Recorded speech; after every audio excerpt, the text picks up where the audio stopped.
நீதான் கடந்த பிப்ரவரி மாதமே தங்க நகைகளை அடகு வைக்கும் போது என்னென்ன விதிமுறைகளை கடைபிடிக்க வேண்டும் என்று ரிசர்வ் வங்கி புதிய விதிமுறைகளை அறிவித்தது. அப்போதே அது கடும் சர்ச்சையானது. இன்றைய சூழ்நிலையில் இன்று மேலும் 9 புதிய விதிமுறைகளை அறிவித்திருக்கிறது. அந்த விதிமுறையின்படி நகையின் தரம் குறித்து வங்கியிடமிருந்து அடகு வைப்பவர் சான்றிதழ் பெற வேண்டும். 1.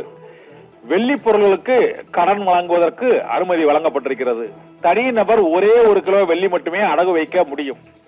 நகைக்கடை ஒப்பந்தத்தில் முழுமையான தகவல்கள் இடம்பெற்றிருக்க வேண்டும். இதில் மிகவும் முக்கியமானது, அடகு வைப்பவர்கள் அந்த நகைக்கு தாங்கள் தான் உரிமையாளர்கள் என்ற ஆவணத்தை கட்டாயம் சமர்ப்பிக்க வேண்டும். இது எந்த வகையான ஆவணம் என்பது குறிப்பிடப்படவில்லை. தங்க நகை வாங்கியதற்கான அந்த ரசீது பில்லா அல்லது ஆதார் அட்டை போன்ற அடையாள அட்டையா என்பது உள்ளிட்ட விவரங்கள் தெரிவிக்கப்படவில்லை. ஆனால் அடகு வைப்பவர் தங்க நகைக்கு தாங்கள் தான் உரிமையாளர் என்ற ஆவணத்தை கட்டாயம் சமர்ப்பிக்க வேண்டும் என்று தெரிவிக்கப்பட்டிருக்கிறது. அடகு வைக்கும் தங்க நகையின் மதிப்பில் 75% தொகை மட்டுமே கடனாக வழங்க வேண்டும் என்று கூறப்பட்டிருக்கிறது. 75% அதிகமாக கடன் வழங்கக்கூடாது என்ற விதிமுறையும் அளித்திருக்கிறது. இதே போல நகைக்கடனுக்கான அந்த ஒப்பந்தத்தில் 24 கேரட் தங்க நகைகளுக்கும் இந்த 22 கேரட் நகையின் மதிப்பு அடிப்படையிலேயே கடன் வழங்க வேண்டும் என்றும் தெரிவிக்கப்பட்டிருக்கிறது. அடகு வைக்கப்பட்ட நகையை திருப்புவதற்கு இது ஏற்கனவே பிப்ரவரி மாதம் இந்த விதிமுறை அறிவிக்கப்பட்டவுடன் கடும் சர்ச்சையை ஏற்படுத்தியது.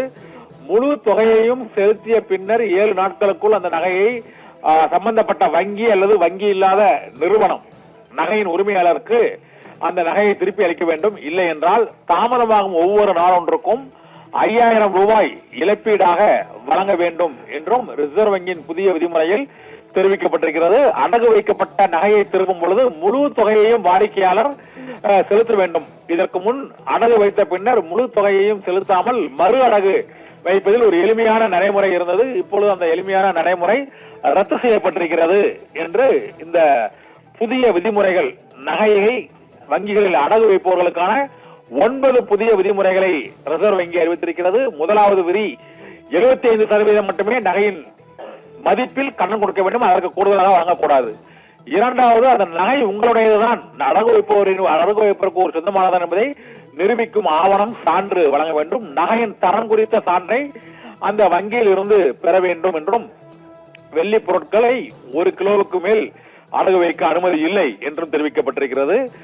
நகைக்கடன் ஒப்பந்தத்தில் அந்த நகை அடகு தொகை பெற்றதற்கான மதிப்பு, நகையின் மதிப்பு உள்ளிட்ட தகவல்கள் முழுமையாக இடம்பெற்றிருக்க வேண்டும். அதை வங்கியிலிருந்து அடகு வைத்தவர் வாங்கிக் கொள்ள வேண்டும் என்றும் தெரிவிக்கப்பட்டிருக்கிறது.